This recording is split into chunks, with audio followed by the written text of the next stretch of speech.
In a dramatic turn in Bangladesh's volatile political landscape, viewers, the interim government has now officially banned all activities of the former ruling party, the Awami League we're talking about here. Now, they have done so under the country's anti-terrorism law.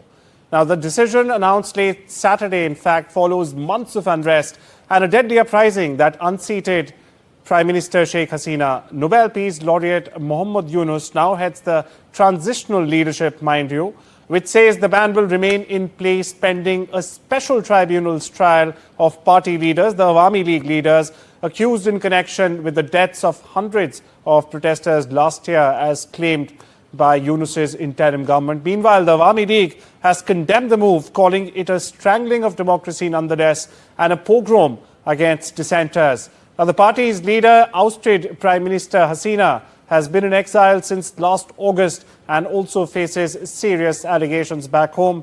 Meanwhile, Bangladesh's other majority party, the BNP under Khaleda Zia, has in fact called for restraint while pressing for elections by December. The UN, meanwhile, has also voiced concern, warning against actions that could indeed jeopardize the country's fragile path back to democracy. Viewers, with thousands demanding justice and the streets still echoing with unrest, as you see on your screens right now, Bangladesh's future now hangs in the balance. To throw more light on this story, we are joined by former diplomat Anil Trigunnyat and Bangladesh senior journalist Muktadir Rashid. Thank you so much for coming on the show, gentlemen. Thank you so much for joining us. I'll come to you first, Mr. Trigunnyat. What do you see as the key risks of allowing an unelected interim government to oversee major political reforms? And if I'm correct, sir, this was not even in the mandate of what an interim government is called in Bangladesh. Well, as you know, that there have been discussions, doubts, and aspersions whether the interim government as it is today is legitimate as per the constitution of Bangladesh.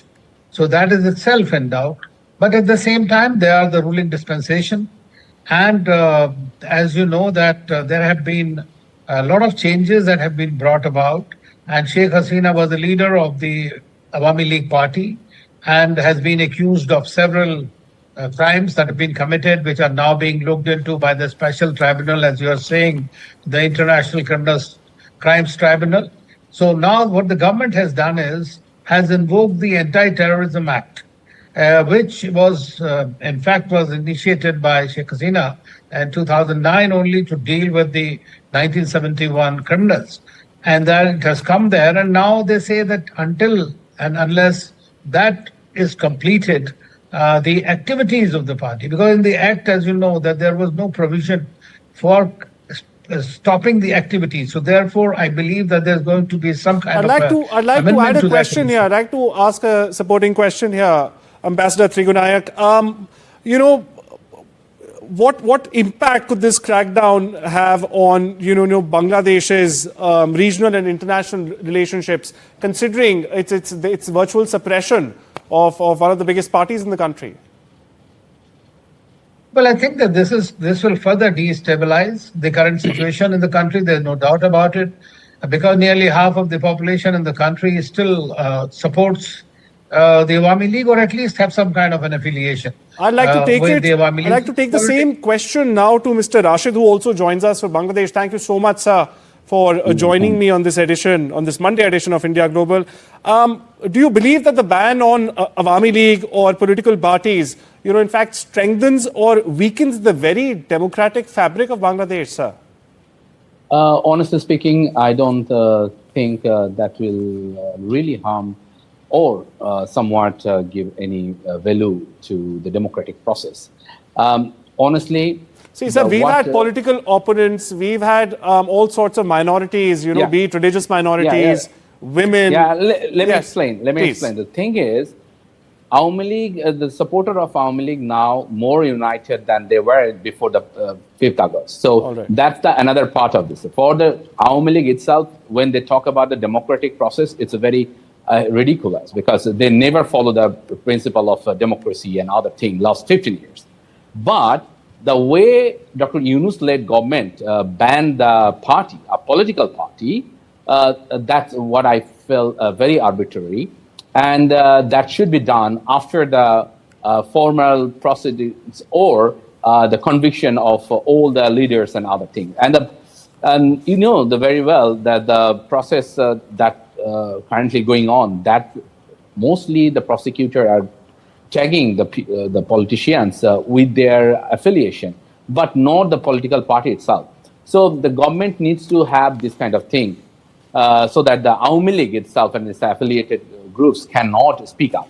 So there was a big challenge for our Yunus-led government. But the crisis, I don't see in this way. I see it in a different way. This government is a serious crisis of populist support from the people, especially after the top Awami League leader and former president led the country recently through the airport.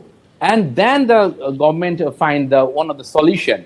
I believe that if you see the mob, what the people visited his residence, they cordoned in the middle of the night, and they said, okay, we want this, we want this. And then all on a sudden we see there is a serious meeting and they come up with this decision.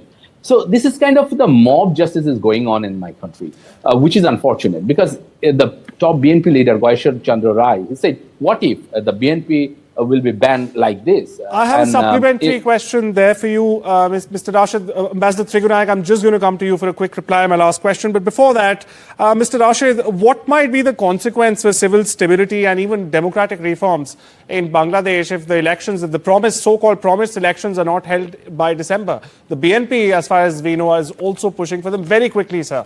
We're running out of time. Very quickly. I don't think, you cannot avoid Awami League and you cannot bar them for their political rights, for sure. Second thing, by banning Awami League, basically, this government gets huge support from the Jamaat, which was banned by Awami League itself just last August. The 1st August, it was banned, by the Awami League.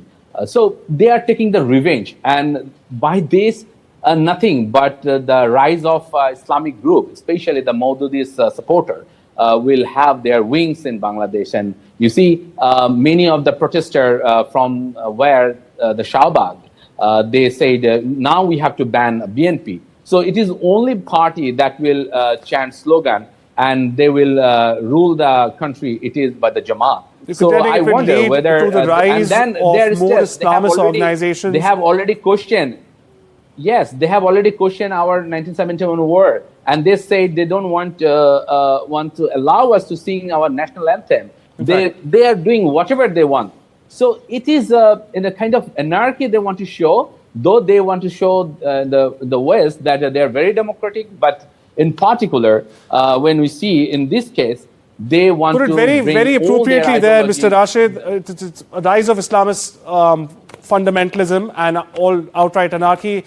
Thank you so much for joining us, gentlemen.